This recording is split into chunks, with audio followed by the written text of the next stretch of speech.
Hello friends, welcome to my YouTube channel. I am Vishal. So today I am going to share a good stock and it's in a good trend. So ನಾನು ಇವತ್ತಿದು ವಿಪ್ರೋ ಬಗ್ಗೆ explain ಮಾಡಕ್ ಇಷ್ಟಪಡ್ತೀನಿ ಯಾಕಂದ್ರೆ ಇದೊಂದು ತುಂಬಾ ಒಳ್ಳೆ trend ಅಲ್ಲಿ ಇರೋ ಸ್ಟಾಕು. ಆಲ್ರೆಡಿ ನಾನು ಇದನ್ನ ಬೈ ಮಾಡಿದೀನಿ. ಸೊ ನಾನು ಹೆಂಗ್ ಮಾಡಿದೆ ಏನ್ ಮಾಡಿದೆ ಎಕ್ಸ್ಪ್ಲೇನ್ ಮಾಡ್ತೀನಿ. ಸೊ ನೋಡಿ, ವಿಡಿಯೋ ಇಷ್ಟ ಆದ್ರೆ ಲೈಕ್ ಮಾಡಿ, ಕಮೆಂಟ್ ಮಾಡಿ, ಸಬ್ಸ್ಕ್ರೈಬ್ ಮಾಡಿ ಮತ್ತೆ ಎಲ್ರಿಗೂ ಶೇರ್ ಮಾಡೋದನ್ನ ಮಡಿಬೇಡಿ. ಸೊ ಎಕ್ಸ್ಪ್ಲೇನ್ ಮಾಡ್ತೀನಿ ನೋಡಿ ಯಾವ ತರ ಇತ್ತು ಇದು ಫಸ್ಟ್, ಇವಾಗ ಯಾವ ತರ ಇದೆ ಹೆಂಗೆ ಅಂತ ಹೇಳ್ಬಿಟ್ಟು. ಸೊ ಫಸ್ಟ್ ನಾನು ಏನ್ ಮಾಡ್ತೀನಿ, ಹೈಯರ್ ಟೈಮ್ ಫ್ರೇಮ್ ಅಲ್ಲಿ ನೋಡ್ತೀನಿ. ಹೈಯರ್ ಟೈಮ್ ಫ್ರೇಮ್ ಅಲ್ಲಿ ಇದು ಒಂದು ಟ್ರೆಂಡ್ ಅಲ್ಲಿ ಇತ್ತು, ಬಟ್ ಇವಾಗ ಸ್ವಲ್ಪ ತಿಂಗಳಿಂದ ಡೌನ್ ಟ್ರೆಂಡ್ ಅಲ್ಲಿ ಇತ್ತು. ಯಾವಾಗಿಂದ 2022 ಇಂದ ಫಾಲಿಂಗ್ ಅಲ್ಲಿ ಇತ್ತು, ಡೌನ್ ಫಾಲ್ ಇತ್ತು. ಸೊ ಇವಾಗ ರೀಸೆಂಟ್ ಆಗಿ ಒಂದು 2-3 ತಿಂಗಳಾಯ್ತು ಇದು ಟ್ರೆಂಡ್ ಚೇಂಜ್ ಆಗಿದೆ. ಸೊ ನಾನೇನ್ ಮಾಡಿದೆ, ಮಂತ್ಲಿ ಟೈಮ್ ಫ್ರೇಮ್ ಅಲ್ಲಿ ಚೆಕ್ ಮಾಡಿದೆ. 2-3 ಮಂತ್ಸ್ ಹಿಂದೆ ನಾನು ನೋಡಿದ್ದೆ, ಬಟ್ ಅವಾಗ ಡೌನ್ ಟ್ರೆಂಡ್ ಸೊ ನಾನು ಇಗ್ನೋರ್ ಮಾಡಿದ್ದೆ. ಬಟ್ ಇವಾಗ ಇದೊಂದು ಟ್ರೆಂಡ್ ಚೇಂಜ್ ಆಗಿರುವಂತ ಸ್ಟಾಕ್. ಸೊ ನಾನು ಅಬ್ಸರ್ವ್ ಮಾಡಿದ ಪ್ರಕಾರ, ಆಮೇಲೆ ಇಲ್ಲಿ ನಾನು MACD ಯೂಸ್ ಮಾಡ್ತೀನಿ ಅಂತ ಹೇಳಿದೆ, ಲಾಸ್ಟ್ ವಿಡಿಯೋಲಿ ಹೇಳಿದ್ದೆ. MACD ಒಂದು trend indicator. So we have to use this one for our stock study analysis. ಆಮೇಲೆ ನಾನು ಏನ್ ಮಾಡಿದೆ, ವೀಕ್ಲಿ ಟೈಮ್ ಫ್ರೇಮ್ ಬಂದೆ. ವೀಕ್ಲಿ ಕೂಡ MACD ಮೇಲ್ಮುಖ ಮಾಡಿತ್ತು. ಸೊ ಬೈ ಸಿಗ್ನಲ್, ಇದೊಂದು ಬೈ ಸಿಗ್ನಲ್ ಕೊಡ್ತಾ ಇತ್ತು. ವೀಕ್ಲಿ ಕೂಡ ಇದು ಒಂದು ಅಪ್ ಟ್ರೆಂಡ್ ಅಲ್ಲಿ ಇತ್ತು. ಇಲ್ಲಿಂದಾನೇ ಟ್ರೆಂಡ್ ಚೇಂಜ್ ಆಯ್ತು. ಡೈಲಿ ಹೋದೆ, ಡೈಲಿ ಕೂಡ ಅಷ್ಟೇ, ಡೈಲಿ ಕೂಡ ಮೂಮೆಂಟ್ ಚೇಂಜ್ ಆಗಿತ್ತು. ನಾನು ಏನ್ ಮಾಡಿದೆ, ವೀಕ್ಲಿಲಿ ನಾನು ಸ್ಟಡಿ ಮಾಡಿದೆ. ಹೆಂಗಂದ್ರೆ ಯಾವ್ದಾದ್ರು ಚಾರ್ಟ್ ಪ್ಯಾಟರ್ನ್ ಕಾಣಿಸುತ್ತಾ ಅಂತ ನೋಡಿದೆ. ಸೊ ನನಗೆ ಇಲ್ಲೊಂದು ಚಾರ್ಟ್ ಪ್ಯಾಟರ್ನ್ ಕಾಣ್ತಾ ಇತ್ತು, ಒಂದು ಕಪ್ ಅಂಡ್ ಹ್ಯಾಂಡಲ್ ಅಂತ ಚಾರ್ಟ್ ಪ್ಯಾಟರ್ನ್ ಬರುತ್ತೆ. So if you found cup and handle means it will be more significant to take trades. Okay, so ನಾನು ಕಪ್ ಅಂಡ್ ಹ್ಯಾಂಡಲ್ ನ ಇಲ್ಲಿ ಡ್ರಾ ಮಾಡ್ತೀನಿ ನೋಡಿ. ಇವಾಗ ಕಪ್ ಅಂಡ್ ಹ್ಯಾಂಡಲ್ ನ ಯಾವ ತರ ಮಾಡೋದು ಅಂತ ಹೇಳ್ಬಿಟ್ಟು, ಒಂದು ಕಪ್ಪು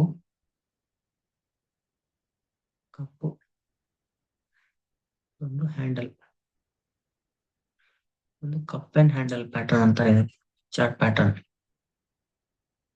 ಇದೇನಾಗಿತ್ತು, ವಿಪ್ರೋಲಿ ಆಗಿತ್ತು, ಕಪ್ ಅಂಡ್ ಹ್ಯಾಂಡಲ್ ಆಗಿತ್ತು. ಸೊ ಇಲ್ಲೊಂದು ನಮ್ಗೆ ರೆಸಿಸ್ಟೆನ್ಸ್, ಇಲ್ಲಿ ರೆಸಿಸ್ಟೆನ್ಸ್ ಆಕ್ಚುಲಿ ಇಲ್ಲಿದೆ. ಡೈಲಿ ಟೈಮ್ ಫ್ರೇಮ್ ಅಲ್ಲಿ ನೋಡಿದ್ರೆ ಇಲ್ಲಿದೆ. ಡೈಲಿ ಏನಾಗಿದೆ, ರೆಸಿಸ್ಟೆನ್ಸ್ ಬ್ರೇಕ್ಔಟ್ ಆಗಿದೆ. ಇಲ್ಲಿ 548 ಲೆವೆಲ್ಗೆ ರೆಸಿಸ್ಟೆನ್ಸ್ ಇತ್ತು. ಇವಾಗ ಡೈಲಿ ಟೈಮ್ ಫ್ರೇಮ್ ಅಲ್ಲಿ ಏನಾಗಿದೆ, ಒಂದು ಸ್ಟ್ರಾಂಗ್ ಬುಲಿಶ್ ಕ್ಯಾಂಡಲ್ ಬಂದ್ಬಿಟ್ಟು ರೆಸಿಸ್ಟೆನ್ಸ್ ಬ್ರೇಕ್ ಮಾಡಿ ಸ್ಟ್ರಾಂಗ್ ಆಗಿ ಮೇಲೆ ಕ್ಲೋಸ್ ಆಯ್ತು. ಓಕೆ, ಸೊ ಅದೊಂದು ನಮ್ಗೆ ಸಿಗ್ನಿಫಿಕೆಂಟ್ ಕ್ಯಾಂಡಲ್ ಬೈ ಮಾಡಕ್ಕೆ. ನಾನೇನ್ ಮಾಡಿದೆ, ಅದಕ್ಕೆ ನಾನು ಡೈಲಿ ಟೈಮ್ ಫ್ರೇಮ್ ಅಲ್ಲಿ ಆಲ್ರೆಡಿ ಒಂದ್ ದಿನ ಇಲ್ಲಿ 548ಗೆ ರೆಸಿಸ್ಟೆನ್ಸ್ ತಗೊಂಡ್ಬಿಟ್ಟು ಕೆಳಗಡೆ ಹೋಗಿತ್ತು ಸ್ಟಾಕ್. ಇಲ್ಲೊಂದು ಹೈಯರ್ ಲೋ ಮಾಡಿತ್ತು. ಇಲ್ಲೊಂದು ಹೈಯರ್ ಲೋ ಇಲ್ಲಿ ಟಚ್ ಆಯ್ತು, ಮತ್ತೆ ಕೆಳಗಡೆ ಬಂತು. ನಾನ್ ಏನ್ ಮಾಡಿದೆ, ಒಂದು ಹೈಯರ್ ಲೋ ವೇಟ್ ಮಾಡ್ತಾ ಇದ್ದೆ. ಒಂದು ಹೈಯರ್ ಲೋ ಸಿಕ್ತು. ಎಕ್ಸಾಕ್ಟ್ 530ಗೆ ಎಂಟ್ರಿ ಸಿಕ್ತು. 530ಗೆ ನಾನು ಎಕ್ಸ್ಪೆಕ್ಟ್ ಮಾಡಿದ್ದೆ. 530ಗೆ ಎಂಟ್ರಿ ಸಿಕ್ತು. ನಾನು ಯಾಕೆ 530ಗೆ ಎಂಟ್ರಿ ತಗೊಂಡೆ ಅಂದ್ರೆ ಅದಕ್ಕೊಂದು ರೀಸನ್. ಫಿಬ್ ರಿಟ್ರೇಸ್ಮೆಂಟ್ ಟೂಲ್ ಯೂಸ್ ಮಾಡಿದೆ. ಫಿಬ್ ರಿಟ್ರೇಸ್ಮೆಂಟ್ ಯೂಸ್ ಮಾಡಿ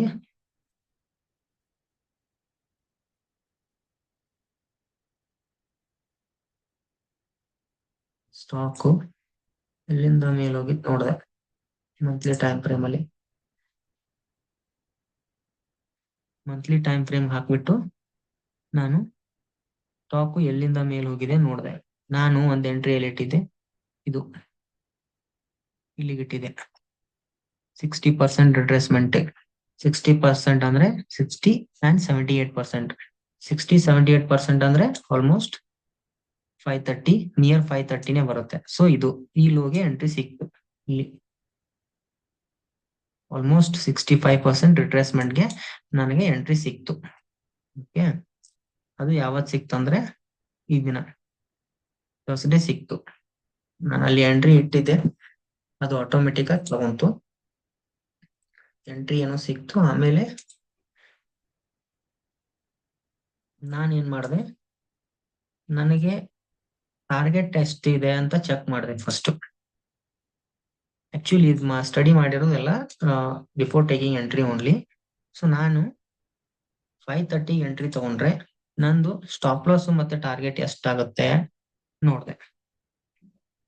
ಇಲ್ಲಿ ನಂದು ಎಂಟ್ರಿ ಇದೆ 5:30 ಎಂಟ್ರಿ. 5:30 ಎಂಟ್ರಿ ತಗೊಂಡ್ರೆ ಈ ಕ್ಯಾಂಡಲ್ ನನ್ ಸ್ಟಾಪ್ ಲಾಸ್ 5:15. ಆಮೇಲೆ ಇಲ್ಲೊಂದು ಇಮಿಡಿಯೇಟ್ ರೆಸಿಸ್ಟೆನ್ಸ್ ಇದೆ ಇಲ್ಲಿ ಈ ಜಾಗದಲ್ಲಿ. ಓಕೆ, ಪ್ರೈಸ್ ಏನಾಗ್ಬೋದು, ಇದಕ್ಕೆ ರೀಚ್ ಆಗ್ಬಿಟ್ಟು ಮತ್ತೆ ಸ್ವಲ್ಪ ಡಿಪ್ ತಗೊಂಡ್ ಮೇಲ್ ಹೋಗ್ಬೋದು. ಯಾಕಂದ್ರೆ ಆಲ್ಮೋಸ್ಟ್ ಆಲ್ ರೆಸಿಸ್ಟೆನ್ಸ್ ಇದ್ರೆ ಒಂದ್ಸರಿ ಕೆಳಗಡೆ ಬಂದು ಹೋಗುತ್ತೆ. ಸೊ ಇವಾಗ ನಾನು 5:30 ಎಂಟ್ರಿ ತಗೊಂಡ್ರೆ ನಂದು 6:20 ಫಸ್ಟ್ ಟಾರ್ಗೆಟ್. ಓಕೆ, ನನ್ಗೆ 1:3 ಇದೇನಾ ಅಥವಾ ಇಲ್ವಾ ಅಂತ ಚೆಕ್ ಮಾಡ್ಬೇಕು ಫಸ್ಟ್ ಎಂಟ್ರಿ ತಗೊಳಕಿನ ಮುಂಚೆ. ಅಂದ್ರೆ ನಾನು ಎಂಟ್ರಿ ತಗೊಳಕಿನ ಮುಂಚೆ ನನ್ ಲಾಸ್ ಎಷ್ಟ್ ಬಿಯರ್ ಮಾಡಕ್ಕಾಗತ್ತೆ ಅದನ್ನ ನಾನು ಕ್ಯಾಲ್ಕುಲೇಟ್ ಮಾಡ್ತೀನಿ. ಓಕೆ, ನಾನು 5:30 ಎಂಟ್ರಿ ತಗೊಂಡ್ರೆ ನಂದು ಸ್ಟಾಪ್ ಲಾಸ್ 5:15, ಅಂದ್ರೆ 20 ಪಾಯಿಂಟ್ ಸ್ಟಾಪ್ ಲಾಸ್ ಇದೆ ನನಗೆ. 20 ಪಾಯಿಂಟ್ ಸ್ಟಾಪ್ ಲಾಸ್ಗೆ ನನಗೆ 5:30 ಇಂದ 6:20 ಆಲ್ಮೋಸ್ಟ್ 90 ಪಾಯಿಂಟ್ ಸಿಗ್ತಾ ಇದೆ. ಅಂದ್ರೆ 1:5 ರಿಸ್ಕ್ ರಿವಾರ್ಡ್ ರೇಷಿಯೋ ಇದೆ ಈ ಟ್ರೇಡ್ ಅಲ್ಲಿ ನನ್ಗೆ. ಸೊ ನಾನು ಏನ್ ಮಾಡಿದೆ, ಎಂಟ್ರಿ ತಗೊಂಡೆ as per my study. Okay, if ಏನಾದ್ರೂ ಇದು ಕೆಳಗಡೆ ಬಂದ್ರೆ I am ready to take stop loss at 5:15 or 500. Okay, so ನನ್ಗೆ ಏನಾಯ್ತು, ಇದರಲ್ಲಿ ರಿಸ್ಕ್ ರಿವಾರ್ಡ್ ರೇಷಿಯೋ ಚೆನ್ನಾಗ್ ಅನಿಸ್ತು.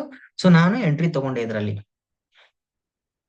ಎಂಟ್ರಿ ತಗೊಂಡಿರೋದನ್ನ ನಾನು ತೋರಿಸ್ತೀನಿ ನೋಡಿ. ಇವಾಗ ಎಲ್ಲಿದೆ ಅಂದ್ರೆ ಇಲ್ಲಿದೆ ನೋಡಿ, 5:30 ಎಂಟ್ರಿ ತಗೊಂಡೆ. ಇನ್ನು ರನ್ನಿಂಗ್ ಅಲ್ಲಿ ಇದೆ ಅದು. ಆಕ್ಚುಲಿ ಇದು ಇನ್ನು ಸೆಲ್ ಮಾಡಿಲ್ಲ, ಅದಕ್ಕೆ ಹೋಲ್ಡಿಂಗ್ ಅಲ್ಲಿ ಇರೋದ್ರಿಂದ ಇದು ಸೆಲ್ ಎವರೇಜ್ ತೋರಿಸ್ತಾ ಇಲ್ಲ. ಇವಾಗ ಎಷ್ಟು ಪ್ರಾಫಿಟ್ ಅಲ್ಲಿ ಇದೆ, 25 ಶೇರ್ಸ್ 5:30 ಬೈ ಮಾಡಿದ್ದೆ. ಆಮೇಲೆ 5:30 ಬೈ ಮಾಡಿದೆ.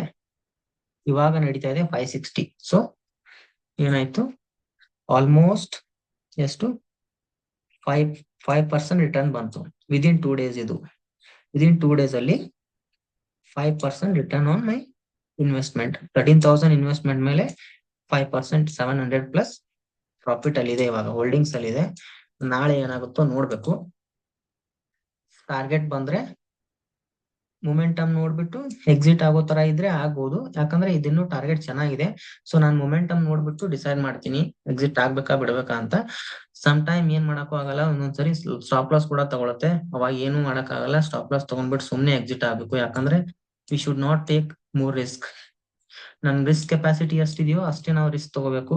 ಅದಕ್ಕಿಂತ ಜಾಸ್ತಿ ರಿಸ್ಕ್ ತಗೊಳಕ್ ಹೋದ್ರೆ ಸೊ ಅದು ಒಳ್ಳೇದಲ್ಲ, ಟ್ರೇಡಿಂಗ್ ಅಲ್ಲಿ ಅದು ಕರೆಕ್ಟ್ ಆಗಲ್ಲ. ಸೊ ನಾವ್ ಯಾವತ್ತಿದ್ರು ಟ್ರೇಡ್ ತಗೊಳಕಿನ ಮುಂಚೆ ನಮ್ ರಿಸ್ಕ್ ಎಷ್ಟಿದೆ ಅಂತ ಹೇಳ್ಬಿಟ್ಟು ಚೆಕ್ ಮಾಡ್ಬಿಟ್ಟೇನೆ ಎಂಟ್ರಿ ತಗೋಬೇಕು. ರಿಸ್ಕ್ ಜಾಸ್ತಿ ಇದ್ರೆ we should not enter the trade. We can see some other stocks. Okay, this is my study and ನೋಡೋಣ ಇದೇನಾಗುತ್ತೋ ಅಂತ. ನಾನು ಮತ್ ನೆಕ್ಸ್ಟ್ ವಿಡಿಯೋ ಅಲ್ಲಿ ಇದ್ರ ಬಗ್ಗೆ ನಾನು ಹೇಳ್ತೀನಿ ಏನಾಗುತ್ತೆ, ಏನಾಯ್ತು, ಟಾರ್ಗೆಟ್ ಬಂತಾ ಅಥವಾ ಸ್ಟಾಪ್ ಲಾಸ್ ತಗೋತಾ ಅಂತ ಹೇಳ್ತೀನಿ. ನೋಡೋಣ, let see what will happen future. Okay, thank you friends. ನಿಮ್ಗೂ ಈ ವಿಡಿಯೋ ಇಷ್ಟ ಆದ್ರೆ ಕಮೆಂಟ್ ಮಾಡಿ, ಸಬ್ಸ್ಕ್ರೈಬ್ ಮಾಡಿ ನನ್ನ ಚಾನಲ್ನ. ಆಮೇಲೆ ಈ ವಿಡಿಯೋನ ಶೇರ್ ಮಾಡಿ. ಆಮೇಲೆ ನಿಮ್ ಫ್ರೆಂಡ್ಸ್ಗೆ ಯಾರಾದ್ರೂ ಇದ್ರೆ ಅವ್ರಿಗೆ ನನ್ನ ಚಾನಲ್ನ ಶೇರ್ ಮಾಡಿ, ಸಬ್ಸ್ಕ್ರೈಬ್ ಮಾಡಂತ ಹೇಳಿ. ಇದೇ ನನ್ನ ಸ್ಟಡಿ ಇವತ್ತಿಂದು. ನಾಳೆ ನೋಡೋಣ ಏನಾಗುತ್ತೋ ಅಂತ ಹೇಳ್ಬಿಟ್ಟು. ಮಂಡೇ ಇದೆ. ಸೊ ನೀವು ನೋಡಿ, ಈ ಸ್ಟಾಕ್ ನ ಸ್ಟಡಿ ಮಾಡಿ, ಅಬ್ಸರ್ವ್ ಮಾಡಿ, ಏನಾಗುತ್ತೋ ಅಂತ ನೋಡಿ. ಸ್ಟಡಿ ಮಾಡ್ಬಿಟ್ಟು ತಗೊಳ್ಳೋದಾದ್ರೆ ತಗೊಳ್ಳಿ. Okay, thank you friends. Thank you so much. Bye.